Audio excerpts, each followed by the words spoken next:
Tarung mati-matian. Kecelakaan terjadi lagi. Yuta. Yang menyerang bukanlah orang lain, melainkan para bajak laut Pulau Gyakuten. Mereka sudah mengincar kapal Rin untuk memanfaatkan mereka mencari Putri Duyung. Dan hasilnya tidak mengejutkan. Mereka dengan mudah menemukan Putri Duyung legendaris. Setelah melihat Putri Duyung dapat hidup kembali, para bajak laut percaya bahwa daging Putri Duyung dapat membuat orang hidup abadi.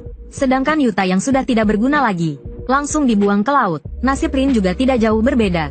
Dia ditawan oleh para bajak laut. Tapi hal aneh terjadi saat itu. Suna yang sebelumnya telah dibunuh, kini muncul di hadapan Rin dengan utuh. Melihat Suna hidup kembali, Rin pun terkejut. Tapi dia segera menerima kenyataan dan menduga bahwa Suna juga telah memakan daging Putri Duyung dan menjadi abadi. Tentang hal ini, Suna tidak menjelaskan banyak. Dia hanya memberitahu Rin bahwa semua yang dia lakukan adalah demi bayi di dalam kandungannya. Karena melahirkan membutuhkan nutrisi, dia menipu Yuta untuk mencari Putri Duyung. Hanya daging Putri Duyung yang paling segar dan lezat, yang dapat memberinya nutrisi yang cukup. Dan jika dihitung waktunya, sudah hampir waktunya untuk makan daging Putri Duyung. Tanpa diduga, Rin juga ikut dibawa ke atas. Karena kecantikan Rin, bajak laut bermata satu itu berniat menikahinya. Namun, respon Rin adalah meludah, menendang, dan menggigit jari. Setelah semua itu, bajak laut bermata satu itu kehilangan kesabaran. Maka dia memutuskan untuk membunuh Rin di tempat.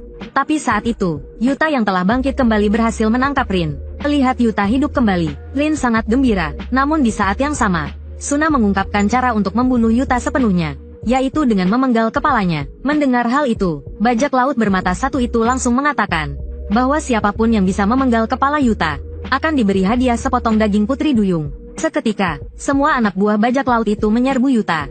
Namun, menghadapi serangan gabungan Yuta dan Rin, bagaimana mungkin mereka bisa menang? Di tengah kekacauan, Yuta melemparkan pisaunya dan langsung mengenai dada bajak laut bermata satu itu. Kali ini, bajak laut bermata satu itu tidak bisa tinggal diam dan terpaksa bertarung langsung dengan Yuta. Tapi dia tidak menyangka bahwa anak buahnya akan memanfaatkan kesempatan ini untuk diam-diam memakan daging Putri Duyung.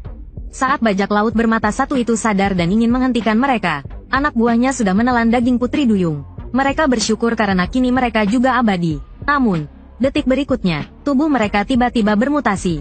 Mereka semua sangat menderita, dan penampilan mereka menjadi sangat aneh. Saat itu, Suna yang sedang santai makan daging Putri Duyung, akhirnya mengungkapkan kebenarannya. Daging Putri Duyung memang obat mujarab untuk keabadian, tetapi juga merupakan racun yang mematikan.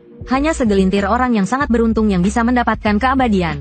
Yang lain akan mati di tempat atau berubah menjadi monster. Dan memang begitulah kenyataannya. Para bajak laut di depannya benar-benar berubah menjadi monster yang buruk rupa. Namun yang mengejutkan, bajak laut